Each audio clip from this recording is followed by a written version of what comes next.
আসসালামু আলাইকুম, শুভ বিকেল। কেমন আছো সবাই? আজ শুক্রবার। তো এই জুলাই মাসে বাংলাদেশের বিভিন্ন অঞ্চলে গ্যাস নাই। তো গ্যাস নাই কি করব? আজ 24শে জুলাই, গ্যাস নাই, তো বাড়িতে বসে আছি। তো বের হলাম আমাদের এলাকার বাইরে, এলাকার ভিতরে বের হয়ে এখানে একটু বসে আছি, ঠান্ডা হাওয়া বাতাস খাইতেছি। তো বন্ধু, কেমন আছো সবাই? তো গ্যাসের কঠিন একটা সংকট। ব্লগ বানায় ঠিক আছে, গ্যাসের কঠিন একটা সংকট।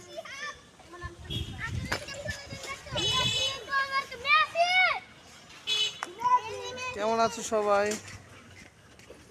আমার ফ্রেন্ড রিকোয়েস্টে আছে ম্যাজিস্ট্রেট, আছে সেনাবাহিনী, আছে র্যাব, আছে মিডিয়া, আছে অনেক কিছু।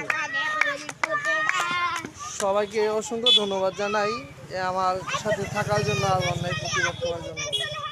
তো বর্তমান যে সংকটটা চলতেছে গ্যাসের, এটা তো সাধারণ পাবলিককে ভোগাইতেছে। তারা একটা সিন্ডিকেট না, এটা পাবলিককে ভোগাইতেছে। তারা যদি গ্যাসের দাম বাড়াইতে চায় বাড়াইতে পারুক। যদি গ্যাসের দাম বাড়াইতে চায় বাড়াক, তাও সাধারণ জনগণকে এত কষ্ট না দেওয়াতে অনেক ভালো মনে করি। সবাই ভালো থাকবেন। বাই।